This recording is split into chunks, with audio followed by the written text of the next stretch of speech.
Good evening. This is John Warren, publisher of the San Diego Voice and Viewpoint newspaper, coming to you with our program From the Desk of the Editor. And this program is intended to provide you an opportunity for feedback. We have an open mic experience here. You probably saw your email blast 15 minutes before this program that we do, always reminding you that it's coming, and it's got all kinds of good information in it. You can reach us by phone at 858-251-6111, or you can go to godradio1.com. In terms of the internet, Dr. Thompson is here at the controls, helping to make things work. And we got a few things we want to talk about. This hour goes so very quickly. We always like to remind you that the Voice and Viewpoint is San Diego's oldest African-American publication. And in an age of digital transformation, we are digital, but we're still print. And we want to keep print because there's so many people who are part of our history that demand and want print. And in San Diego County, we have less than 50% of the people here on the internet. So in spite of all of the social media hoopla and praise, the social media stuff disappears. But you can always reach back and take this newspaper and have a copy and show people who and what. And we're excited that we're able to do that. We publish 52 weeks a year, if you will, and we have been consistent with that. And we are now going into our 66th year of publication. So, Dr. Thompson, greet our audience. Yes, good evening, all. So happy to be with you here today. And this evening, so much is going around our community and, excuse me, the world. And I thank God for, us having this opportunity to go before you. There's a lot of things that people miss out on. And the one thing about it, I went and got some donuts for a friend at my favorite donut shop right there on Division and Euclid. Golden Donuts. And Golden Donuts. Yes. And I looked over, and to see if there was any more newspapers left in the newsstand. And I love the fact that you can always go get a donut and a newspaper. And I love going to that donut shop, especially because I see people sitting there with a cup of coffee, reading the newspaper, talking to one another, showing things, and then going back and getting a copy for a friend or something of that nature. So the feel of the authentication or the authenticity of the paper and holding it in your hand and being able to hear the paper's got, the wrinkle and you got to have a special flip with it. Is very prevalent at that coffee shop, and it's always a blessing when I'm able to stop by. And she always greets us with the same thing: "Hi, honey, how are you? Long time no see." And so, but that's one of the things about. Well, they're great people with that donut shop. I've been going there for 35 years. That Stan's been there at least 25, and it's so funny that whenever I go there and buy donuts, she always throws some extra in the bag. And my son went there one day because he grew up going with me to the donut shop, and he bought some donuts. He looked in the bag and he didn't see the extra. He says, "You didn't give me any extras like my father." And the lady said, "Well, you're not your father."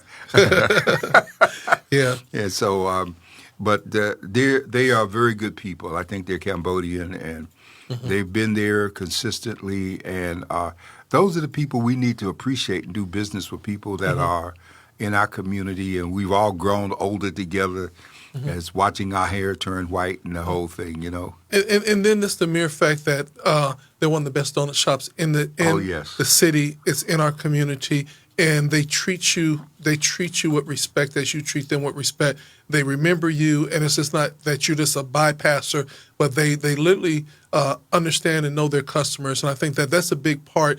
And then to have our historic newsstand there and everything like that, you gonna make me almost be tempted to start doing, donuts and newspapers, and have people to come out and have those type of open discussions with the newspaper in the hand and use it as a tool in a vehicle. We always talk about the paper as being not just something that you read, but it's actually history. It's a tool. It's something you could go back to, but it's also telling our story.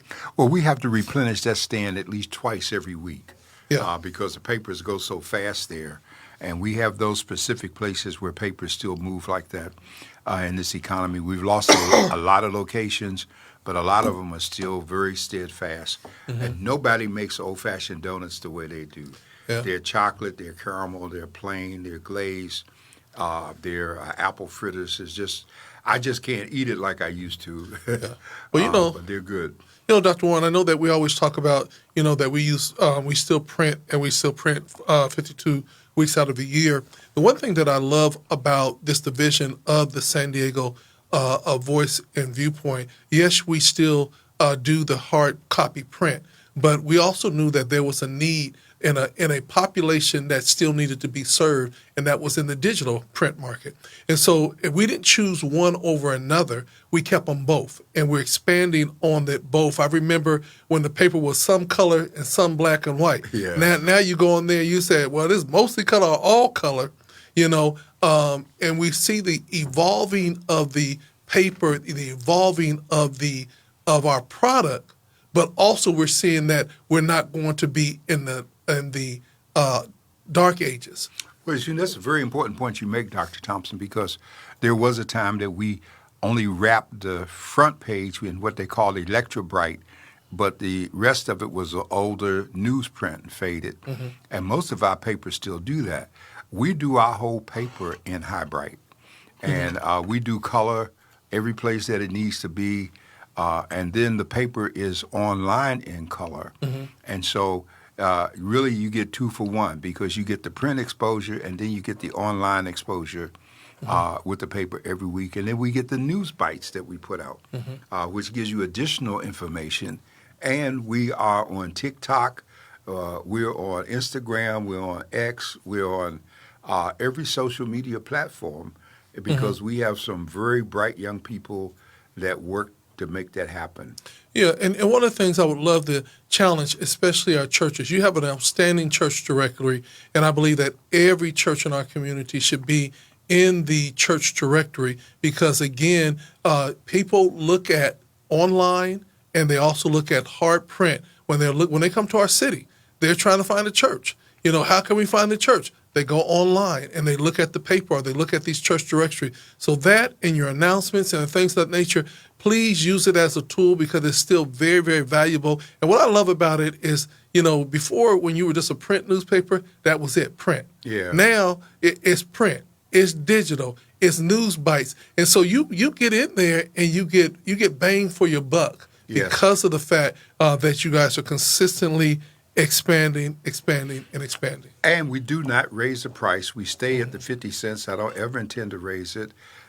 We give papers to our churches every week, to our senior centers and nursing facilities, and our libraries, the major libraries in our community. They all get free papers every week for distribution for people hands-on. So it makes a big difference, and we are still covering the events.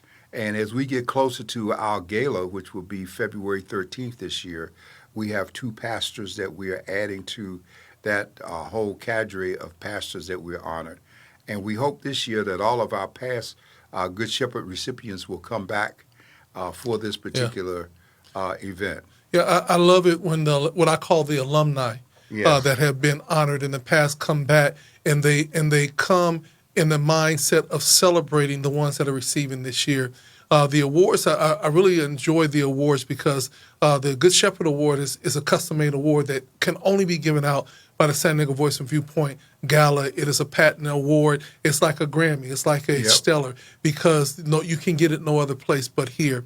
And so those are the kind of unique things when we start thinking about historical moves and legacy moves, putting together a gala, not just about we're going to celebrate friends or we're going to celebrate the people that we like, but really honoring people that sometimes are a part of our fabric of our life, but we don't see them as much as we should until somebody brings it to our attention. It's almost going by a historical building, and you don't know it's a historical building until somebody put a plaque on it. You know what I'm saying? So it's so important that we take the opportunity and we have what we call the high-end gala. in black tie and we dress up and we honor one another and we enjoy one another in a classy environment. And watch this, and we don't have to be there all night. And what I love about it, and Dr. Warren, you're a stickler about this, we don't do CP time. No. If we say 6, it starts at 6. Right. And we usually out of there by 8:30. Yes. Okay, and that's important in terms of it. But I always remind people, Dr. Thompson, we were the first ones to institute the term gala. And a gala is more than a dinner party. A gala is entertainment. A gala is dressed up in terms of the fineness. One of the things we had to drop because of the pandemic was the dancing part, because that became a part of it too. And so a gala, everybody's chicken dinner is not a gala. And now they're calling everything a gala, but it's not, because you go through the extra dress with it, the ambiance. And thanks to what you do as the IT and technical person, we transform the Liberty Station Conference Center into a first-class location, and people love it. And if you don't believe it, you can still go on YouTube right now and look at our past events. Even when we did it in the midst of the pandemic and we had to use our own location as a studio, we did the same thing in terms of the transformation. So a lot is in it. We don't give people them little glass plaques, pieces of glass that you can't read unless you put something behind it. We go out and we spend the money and we make it something that you're going to be proud to have going forward. And one of the things about it, I never even address other galas or other events that are happening, because this gala, what's so important about this gala is this is history. And every event, every activity that takes place that is some form of a gala or an awards program or everything, they're honoring based on what they're about. But the Voice and Viewpoint is the only organization that is talking about the story of San Diego, of African Americans in San Diego. Yes. And that's what makes it so unique. When you're honored at a Voice and Viewpoint Gala, you're being honored from the storytellers, the keepers of the message, the keeper of the trusted message, and the keeper of the flame. And I think that that's so important that we understand that everybody has place and position. But it's like, say, for instance, in the music world, everybody wants a Grammy. But you look at it and you're like, people fought for this and got it, but it's a Grammy. You know what I'm saying? And it has value and meaning. Significance. And significant. And that's what when the gala season or the gala started for the San Diego Voice and Viewpoint, it was to have an award with historical meaning and significant meaning. And you see that when you walk through the lobby and you see past publishers, past issues, and all of those things that we put out there that are a significant part of the history of the paper. And that's what makes it so very special, that we're able to pull those things together in that manner. And so we're excited. It's the 12th or the 13th. One of the most significant things before we move forward, Dr. Thompson, is the cost. We have managed to keep the cost at $95 per person. And any event you go to is going to be $100, $150 and the whole bit. Well, hold on, Dr. Warren. See, I'm going to tell it, I'm going to tell it. It should be at $150. It should be higher, but Dr. Warren's like, nope. We are concerned. We are a community organization that we want them to come, and we don't want to price our community out of it. So he said, nope. We're going to keep it under $100. We all give him that look like, Dr. Warren. He'd be like, don't Dr. Warren me. I want our community. This is also a part of us celebrating our community. So it's a sacrifice. And it is. And our sponsors know that we take a large portion of our sponsorship money to offset the cost so that other people, because food is up, everything is costing more. And that's a part of the reason why I insist that people dress accordingly. And it's hard to get the men to understand before we move on, because when we say black tie, on the one hand, it can be a tuxedo, but black tie can be a black suit with a white shirt, a black necktie or a black bow tie. Mm-hmm. Okay, but that's what black tie is, and they have people coming in there like they're going to happy hour, open collar, no shirt, no tie, and all of that kind of stuff. And my attitude is to say, come back next year. But the thing is that Dr. Warren, it's about setting precedents and setting standards. And I always say that setting precedents, setting standards starts at home. You know what I'm saying? We can't then go to that house that used to be the White House. I don't know what it is now. And we'll go to there and they'll say it's black tie and we go rent a tuxedo. We do this, we do that. But then in our own home, when we say it's black tie, we then don't respect it. I always tell people that we must also show that we respect our own first if we want anybody else to respect us. So again, a black suit, a black tie, a bow tie. And you know what's the funny thing about it? A bow tie over at Men's Fashion Depot is what, $5? Yeah, it doesn't cost much. And the few people that you might see in there that are not in a tuxedo so many times are our sponsors who came straight from work. Mm-hmm. Okay, and so it made an exception for them because they helped foot the cost for the whole thing. Okay, but in terms of us, we have to show enough respect for ourselves. We have enough time to. If we were giving away money, people would be off on Friday and they would get ready and be there in time. So we would do that. So anyhow, it's coming. You're going to see notices coming up. We need to talk, Dr. Thompson, for a moment about what's about to come up, because next week we have and the week after we're moving toward Thanksgiving. Next weekend, people will be doing these turkey giveaways, and we got people doing some of them. You have a list of where the giveaways are going to be. We're going to be putting it online and in the paper. Some people want you to call and sign up in advance so they will know.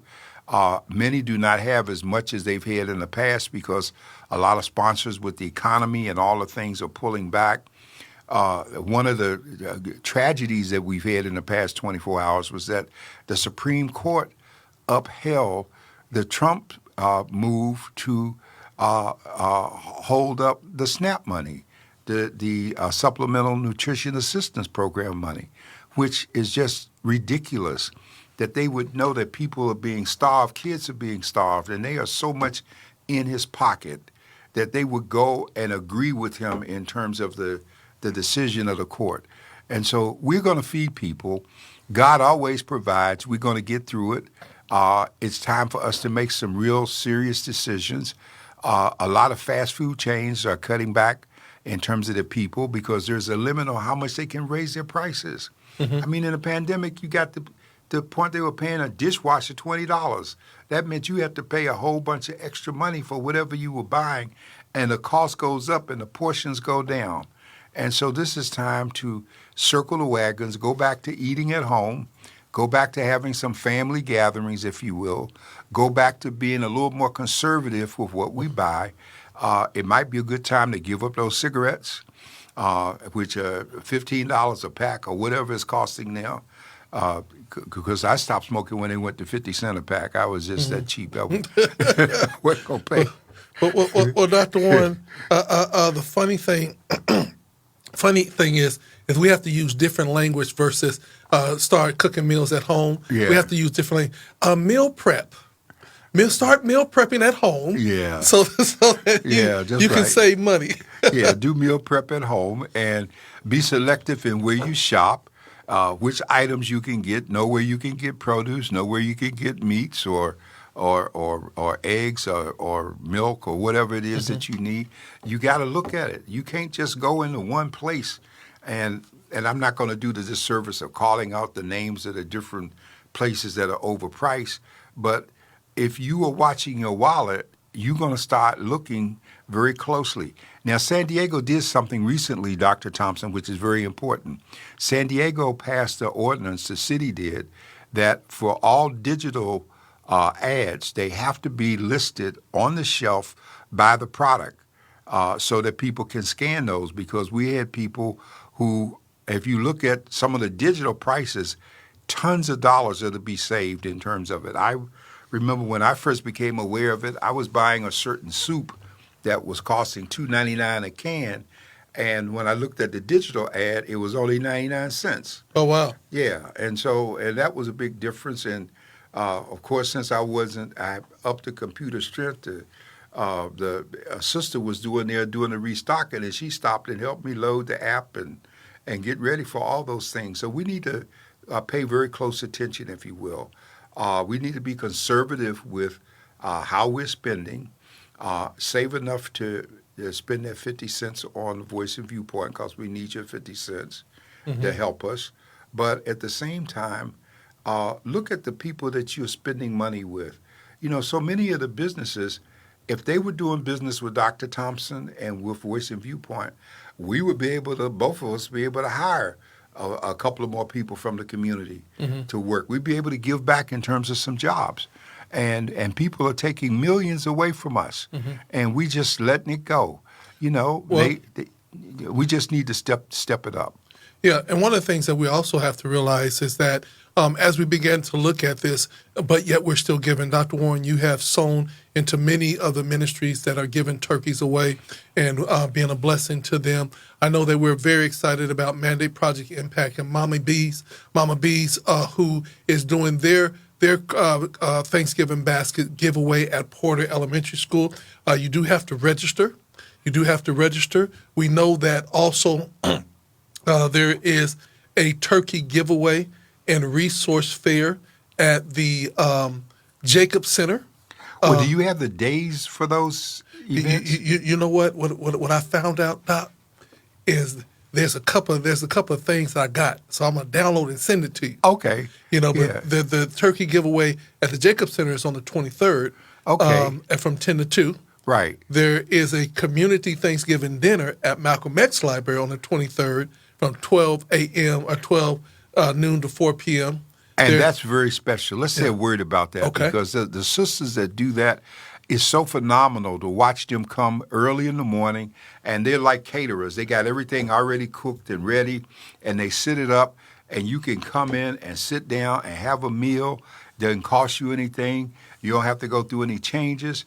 You're greeted with love and kindness, and you can eat and say thank you and be out the door. I think that in some instances, if we're able to, we ought to leave some kind of token of appreciation for what people are doing, because we are so much into the habit of being takers and receivers and not being givers. And yet, if you stop and think about it, we waste money on a lot of things that we want and don't necessarily need. And some of that money we can channel back to our own in terms of helping each other. I think that's important. And so you talked about this Thanksgiving, and then there's the Harvest, what they call Money Festival at Lincoln High School. And then the 79th Assembly member is doing her turkey giveaway and health fair on the 23rd also. Right. From 10 to 1 at Cherokee Point Elementary School. Right. You know? And so all these things are not just held to the neighborhood, because the neighborhood is bigger than we are. Yes. Okay. And then Dr. Akila Weber is doing her giveaway at Madison High School. That is also still a part of her area that she celebrates. Right. And I, Doc, what I do is I try to make sure that we have as much information that we have. And so hers is also on the 23rd from 10 to 1. And that this is Assembly Senator. Yeah, Senator Weber. Yeah. And we want to be sure that people, in terms of these events, don't try to organize and run from one to the other. You can't eat but one turkey at a time. Exactly. And let's not take from people who need. We got families, we got children. If you know somebody, and Dr. Thompson, we got to say this. I don't know what it is, but in the almost 40 years that I've been doing this, I'm always painfully disappointed at the lack of African-American participation I see in these events. And I don't think that we should be so proud that we can't go out. Everybody else does, and we should be. I mean, it's nothing wrong with being helped or receiving help. And sometimes we let false pride get in the way. And so we want people to be sensitive. These are very difficult times, folks. There are so many people that are not eating even today. They don't have food. Unfortunately, we all do this once a year or twice at Christmas, but it's a time for us to start thinking about how can we be a better help. I'm encouraging our churches to reinstitute pantries at the churches. Have people bring canned goods to church. You know, one of the pantries I was so impressed with, some years ago, I was in Paterson, New Jersey, where my wife has her foundation, and to the Underground Railroad, and we visited this church on a Sunday, and it was named Calvary too, by the way, in Paterson, and it was so fascinating to see the members coming to church. Everybody was bringing a bag. Everybody was bringing a canned goods or something that could go in a basket or could go in the pantry, and it was the mood of the church that we're going to help others. And so we want to be like that. We want to get back to that and not just raid the place just because it's there. We got to bring some character and collective appreciation back to what we do. Yeah, and you know, as a member of St. Stephen's Cathedral Church of God in Christ, we have a humongous food giveaway and on a monthly basis where Feeding San Diego comes in and people line around the block. We also have Sunday morning pantry where people are able to get fresh fruits and vegetables and things of that nature. The churches, there are churches that are doing it. It's just that not enough people know about all the churches that are doing things. So this is why we always are talking about being a part of the Voice and Viewpoint, being a part of the church directory. We want to know what you are doing so that the services can be, number one, shared with others, but number two, that becomes a very attractive part of serving the community. And anytime a community is served, they want to come back and be a part of the service. And we can't let ourselves be limited by budget cuts in terms of city, county, state, or federal government. We have always had the ability to look out for and help each other. And, you know, the first Thanksgiving, you know, and they keep giving the Pilgrims all the credit for it, but if it wasn't for the Native Americans, the Pilgrims would have starved and died. Because so many of them did die. They didn't know how to feed themselves in a hostile land. Yeah. And the Native Americans brought them food. They brought them turkeys and deer and showed them how to plant corn and had food with them. Of course, they were rewarded with the same kind of lack of appreciation that is so prevalent. But this is important that we do these things. So, Doc, we're going to go. We've encouraged the people. Okay. We've given them some assignments. We want you to spread the word. Now, let's get back to what's going on at the place in D.C. Have we opened the government? Have we taken the vote? What's happening? Well, you know, it's unfortunate because California really set a trend on November 4th. We had an 80% vote in favor of Proposition 50.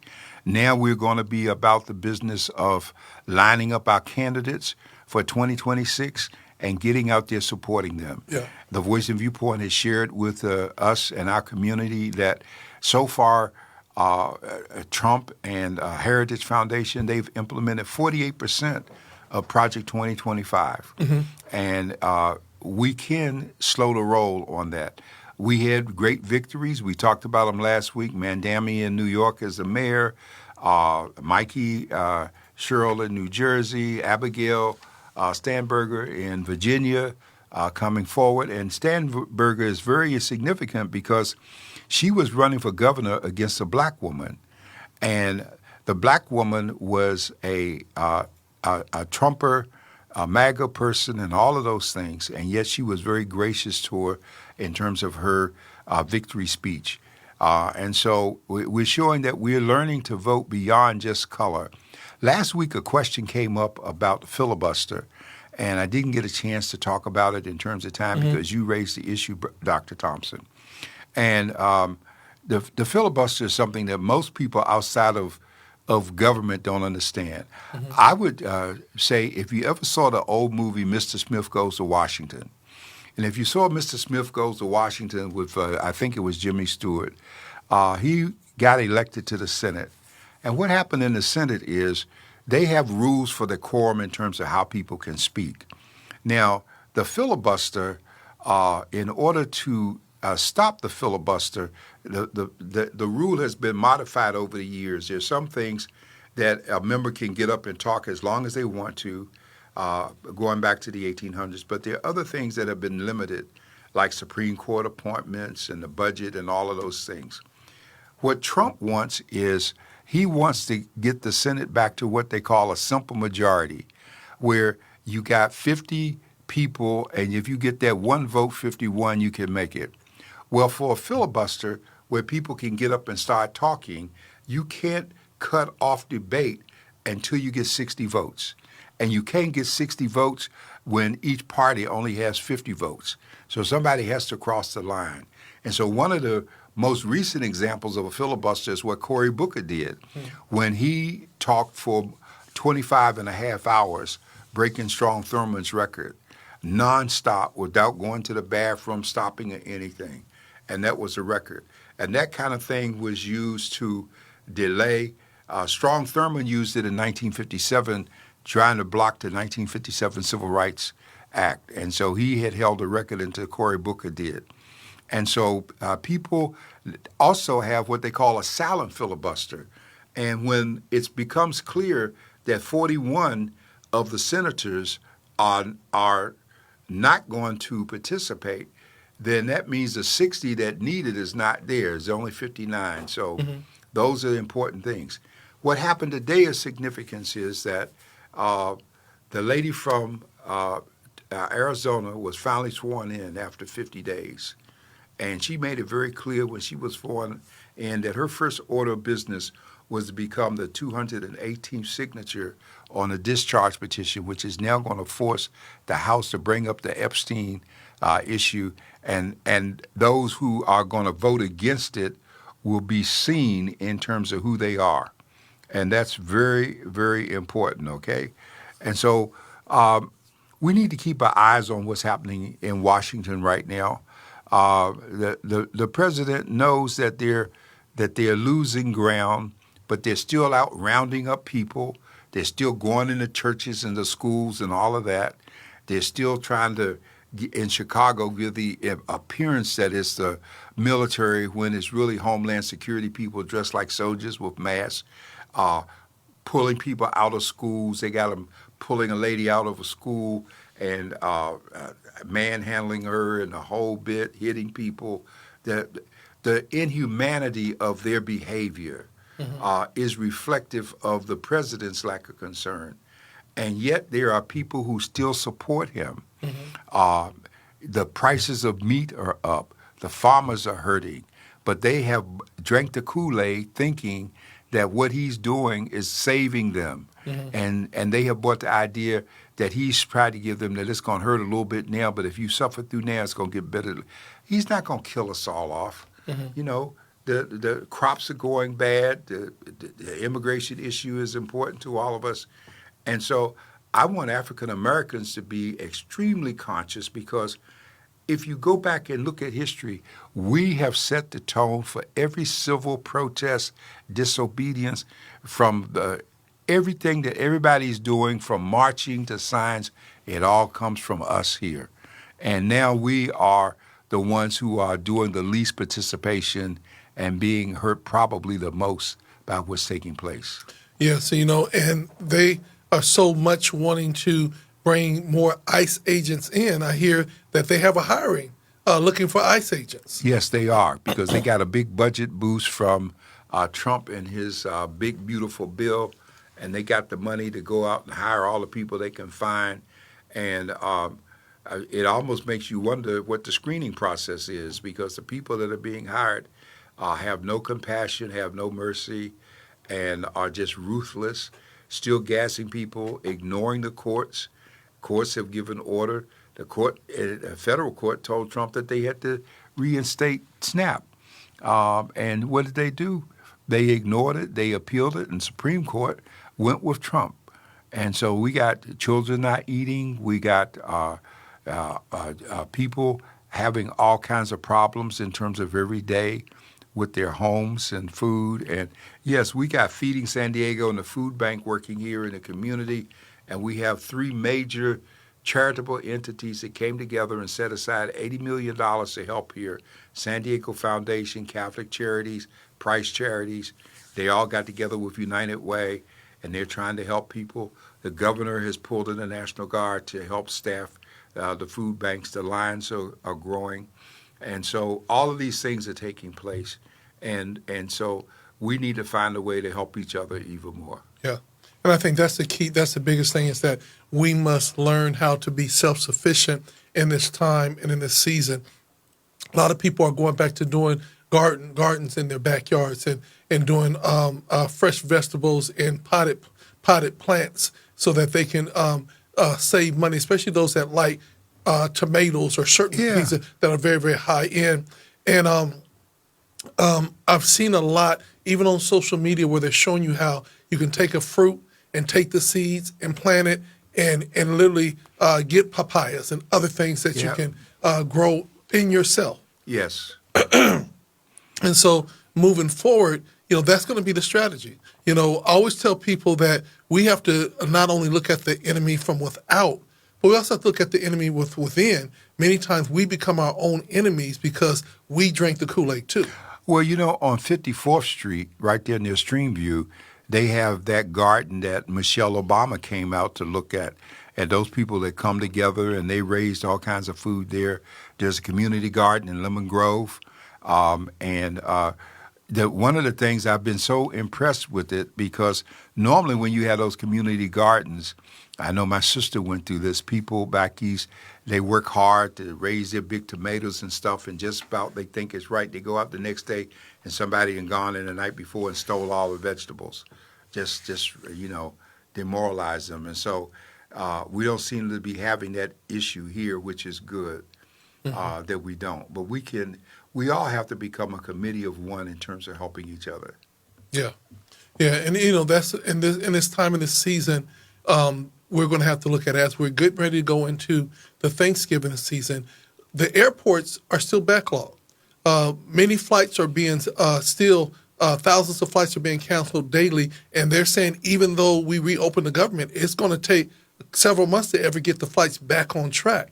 The question comes in, moving forth in the busiest season of the year, will we be ready, or will we see multiple plane crashes? Well, some people have to make some decisions, Dr. Thompson. I know, I remember a story was on the media of a person who was traveling from New York to Alabama, I believe it was, and they had made the decision that they were going to travel by train so that they could leave earlier in terms of taking it. And train, I grew up traveling by train. Train is a very good ride. Mm-hmm. You don't have to have a compartment, because the train compartment costs you more than a cabin on a cruise ship, really. Mm-hmm. If you were to go from here to the East Coast, you can take the northern route, which goes to Chicago, or the southern route that comes through New Mexico and comes around up through Florida and Texas and Louisiana.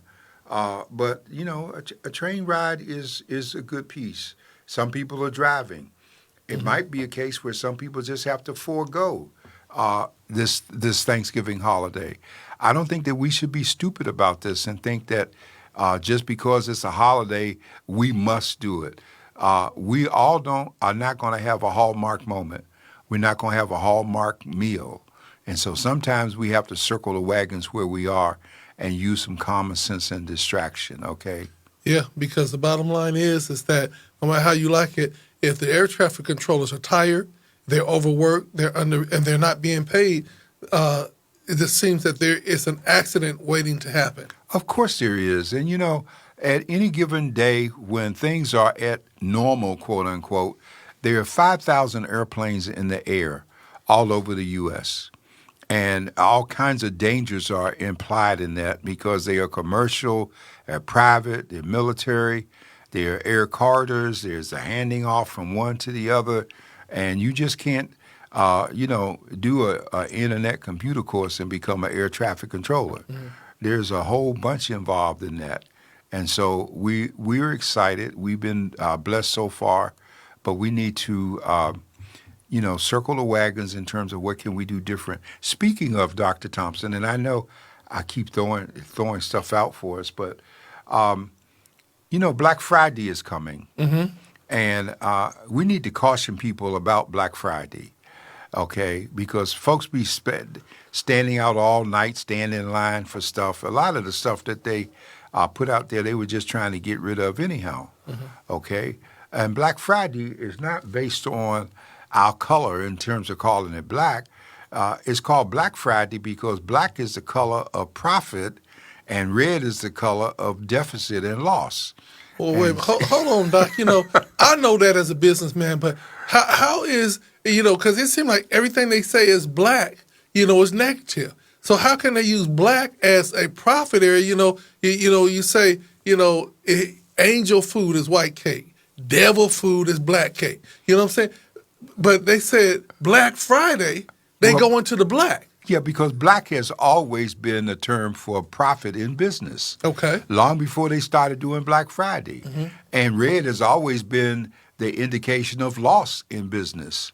Okay? And so Black Friday, they're starting the sales early. You notice people have already started putting Christmas stuff up because it's not enough to have 20 days or so between Thanksgiving and Christmas, so they're trying to get in on it more. I don't think you're going to see as many natural Christmas trees as you normally have seen because of the price of the trees is ridiculous. And you can buy, now they have mastered artificial trees so that you can't even tell that the tree is artificial until you pull on the thing. The smell is there and the whole bit. Those trees are going for $200 and up. And on the one hand, it really, from an ecological standpoint, makes sense to buy an artificial tree as opposed to cutting down trees and keeping them and then disposing of them. And we're trying to become environmentally sensitive. So, well, Dr. Warren, years and years ago, my family is big on Christmas. Years and years ago, it's like we had this conversation about Christmas trees and live Christmas tree. Finally, there was some voice of wisdom, and they got a very nice, lovely artificial tree that looked the same every year. You could put some smell good on it, everything. And I called it legacy building. Okay. Because now that, we don't do the big Christmas anymore, we done sent it down to our daughter. And so she has the big tree and everything like that. So you get a good tree and let it be legacy building and cheer from generation to generation. It's good each year. And we've given away a couple of those big trees like that because we don't need big trees, in terms of where we are. So all of these things are very, very important. There was a question raised about a blackout. That a lot of things happen. We went from Black Friday to Cyber Monday to Giving Tuesday. And we had to do Cyber Monday because once Amazon set the pace and people start shopping online, the online purchases got to be as big.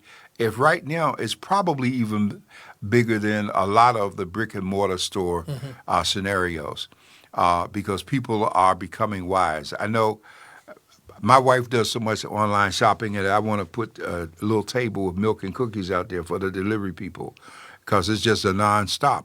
And don't forget that Amazon owns Whole Foods. Remember, they bought them some time ago. Amazon, when they were talking about the longshoreman shutdown and the issues in the pandemic, Amazon wasn't concerned about those freight ships out there. They just flew their planes over to get what they needed. Exactly. Because they had the fleet of planes, okay? And so a lot of things have changed. And as big as Amazon is here, I keep telling people, don't miss taking a look at Alibaba. Alibaba is bigger than Walmart and Amazon combined, okay? And I remember maybe he's 50 now. He was about 45 years old when this thing took off because these local companies like Walmart, they might have $1 million Monday, while Alibaba was so big, he was having $1 billion Monday. In terms of in China, and the government stepped in and made him break this business up into like 3 separate entities because it was such a threat to folks. And so we just need to be mindful. You know, the same thing happened for Christmas. The Christmas sales used to start on Christmas Day. People would open the stores and folks would be in there to take back that funny looking tie and those socks that they didn't want and all that stuff. And then along comes Kwanzaa. And then they realize that, oh, we got 7 more days. And so all of that gets modified. And we need to adjust our habits and our dollars.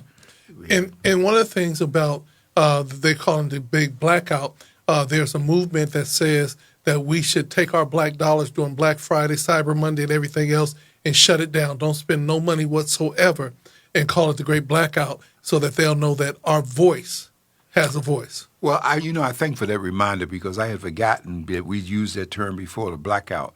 But, our problem is that we still lack discipline as a people. And part of that is that black folks have confused discipline with slavery and oppression because we have been programmed for short-term gratification in terms of being able to defer for the benefit of a greater scenario. And that's why we got to get out of the habit of running every time we see a sale. Mm-hmm. I always tell folks, there's going to be another sale next week. They're just going to give it a different name. Exactly. So let's just do that, okay? Now, I'm going to ask about this that I'm putting up here for you to see. It actually just went past. Let me see if I can get it back up. Yes.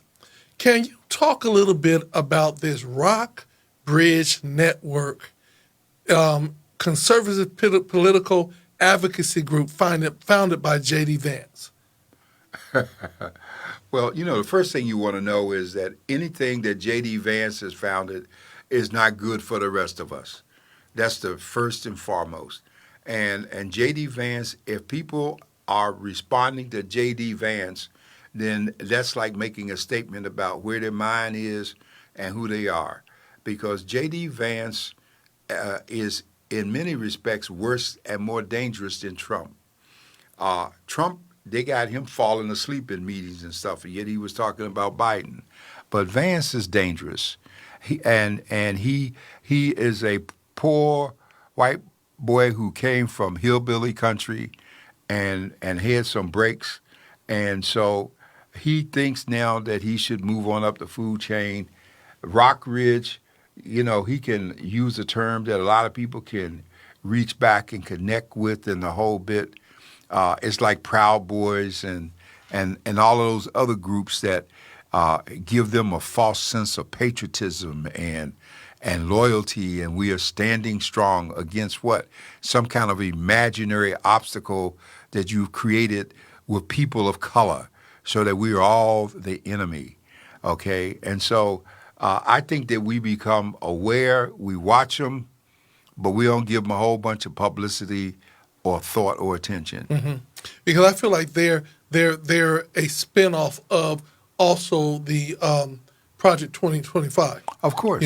And that there's these rich billionaires that get together and millionaires that get together to try to set up the fate of the next. Every move that they calculate, Donald Trump and them are implementing. And so they're planning the moves before they even happen. Well, understand that Trump is just an instrument of a movement. And they know that Trump has limited utility. He's going to fade. They are worried about what's going to happen in 2026. If Invisible, that group that's organizing these weekly protests, they have moved in the direction of identifying candidates in each of these races. And they're going to convert those people that have been marching into 7 million voters that's going to make a difference. And we saw an example on November 4th around this country where there were elections in terms of people coming out. One of the big things we have is a surge in black women who are taking over. The number of black women now that are mayors of major cities. We just had a black woman elected mayor in Detroit. And they are becoming important. Detroit, D.C., all of these places as they are spreading out and making impact. And so we have to be involved. We have to vote. We have to be diligent. Even from here in California, we got people in other places. We got to reach out to them. Yeah, so one of the biggest things that we're not going to only be active and activism only in our own city and our own state, but we're going to have to go across state lines to help other people to help lift them up. But first, we must lift ourselves up here. Well, remember, I pointed out last week, and I'm going to keep doing it every week, that we no longer just need to look at whichever district we're looking at. We're not just looking at District 4 City Council or District 4 the Board of Supervisors. We have to look at the total picture, because one person can't do it. We need 5 votes on the City Council and 3 on the Board of Supervisors. And so we need to find at least 3 people that we can support who are going to be receptive and appreciative of our efforts, that will give us the votes that we need. That's the only way we're going to stop the developers, the ADUs coming in, and all of these things that are being done to sell us out. We must do this, and we must do it at the state level as well. Fortunately, we have a good governor. Fortunately, Democrats outnumber the Republicans in the state, and independents outnumber Republicans as well. But we need to get involved with this thing now, going forward. It's not too soon. Yeah, and I think that the election starts now. We just finished, a special election, but the election starts now. We can't wait to June or July to get involved. We're going to have to start and be diligent, registering the votes, making sure our young people are registered to vote, and then re-engaging people that got disenfranchised. That is a necessity and something that we must do. But I think also, Dr. Thompson, and I keep mentioning this, we need to go back to where we were 25 years ago. Our churches had Saturday classes for our young people. Our retired educators were coming out doing instruction to help our kids. We should not be allowing the woke movement to ban a book. Every church ought to have a library. Every church ought to have books, and we ought to reach out and get the books that we need, set up a system encouraging our kids to read, encouraging our kids to use the library. That's up to us to do that. We had rites of passage for young men, and all of the people who did that through attrition have died and moved on and out, but we need to regroup so that we are still reaching out to that element and we're not throwing them out. Most definitely. Well, I tell you, we have a lot of work to do, a short period of time to do it, but we have to stay vigilant and focused. What's coming up this week in the San Diego Voice and Viewpoint? Can we talk a little bit about your editorial? Well, I have an editorial this week that talks about how the term Obamacare has become a code for racism against people of color, because the Affordable Care Act, the ACA, which is a formal name, is not Obamacare. But what happened was those people who were against Obama, who were against extending health coverage to the people who are now going to lose it based on what's happening in the Senate, when they called it Obamacare, it was a code word that said, okay, this is something that black guy brought us, all right? And we don't need this, and so we got to stop it, okay? Because he's gone, but we still got to stop it. It's still here. And so how did we find the proof of that? They did a poll where they said, are you in favor of Obamacare? And a whole bunch of white people said, under no circumstances. And then they asked the same group of white people, are you in favor of the Affordable Care Act? And all of them said yes. And so this is the code. The problem that I point out in the editorial this week is that mainstream media has become an instrument of all of that, because mainstream media rarely says Affordable Care Act. Mainstream media is always referring to Affordable Care as Obamacare. And as long as we do that, we're feeding the racism of that element that thinks that whatever we're going through right now, if we can kill it, it's going to work. The Republicans have had 15 years to come up with an alternative to the Affordable Care Act, and they have moved to try and stop it. What they didn't understand when it was first passed was that it kicked in increments over a 5-year period. It didn't all become active at one time. And that's why they haven't been able to get rid of it, except for now that they're doing this defunding that they're doing. So we got people right now going through crisis in terms they're going to lose insurance coverage. They can't afford to pay the Medicare dollars are being taken away from the state by Trump. And we have folks, it's estimated that at least 50,000 people a year are going to die now for lack of health care because they're going to have to stop whatever care they have, and they won't be able to get treatment. So this is serious, folks. This is why your vote is so important. It was important for Prop 50, and it's important going forward. Well, Dr. Warren, so much to do, so much to get involved in. You always end off and say that make sure that you're at a Bible-believing, Bible-teaching church. Prayer is going to definitely be our resource and our source for us getting through this time. I want to encourage everybody that as we go into this Thanksgiving season, I encourage you to have a spirit of gratitude.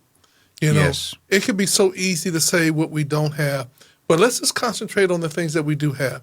And then make time out for other people, especially our elders and our seniors. Make time to go to them, check on them, make sure that they have a meal, to share a meal, not just take them a meal, but be able to share a meal with them, sit down with them and fellowship with them and show them the love. You know, we have a lot of lonely elders out there. Yes, we do. And we have a lot of people in nursing homes that some of us sitting around doing nothing could take time to go visit and spend some time with. Because you know what? You never know how you're going to end up. Okay? And it's just a short fall and a hit of your head that can put you in one of these facilities. I've had this happen to a number of church members, and people are not here today who thought that they would still be here. Okay? And so we need to be mindful of how we can help. Be careful in your movements. I keep telling you, if you go to a doctor, take someone with you if you're over 50. Take someone with you. And young people, do understand that you're not going to be young forever. It's going to catch up with you. And what you plant today is what you're going to have tomorrow. If you don't do anything for anybody today, as you get older and tomorrow comes, you're going to be a lonely person by yourself. The actuaries have already shown us that in the future, there are going to be a ton of lonely individual people without family, without support, without friends and contact, because the time you should have spent with people you spent on social media when you could have been doing something and building a foundation going forward. Yes. And so we want to encourage you all. Number one, tap in, join, subscribe to San Diego Voice and Viewpoint, GOD Radio. Tap in, listen, read, share, talk about it, have discussions. Let this be an opportunity for us to talk beyond just what we're experiencing, but also see what history is bringing, seeing what's happening around our nation. Let's stay woke and be educated, not only from an African-American perspective, but from a world perspective. That's what we offer you every single week with the San Diego Voice and Viewpoint. We want you to continue to save the date, and that is February 13th for the Gala. It is going to be second to none. We got some amazing surprises and some folks that are coming back to make this gala this outstandingly fabulous. And some of the people that are going to be honored, you will know them, but you will also know that they have really touched the fabric of San Diego. Indeed. Dr. Warren, any final words? I just want to encourage you to, if you are not doing so, put God first and foremost. Start each day with prayer. Start requesting what you can do to help someone. Be in a position at the end of your day that you can look back and say that you did do something, and that if you were to be called home, you can hear, "Well done, thy good and faithful servant." We invite you to, if you don't have one, you can always come into our Bible study on Sunday at Eagle's Nest from 9 to 11 where we that do scripture. Visit the churches that we have in our church directory. We have a lot of dynamic young pastors that have come into the community as attrition has replaced people. And this can be a very exciting time of rebuilding one's spiritual life. So be blessed. Amen. Have a very blessed evening. This is from the Desk of the Elder with Dr. John Warren. See you soon.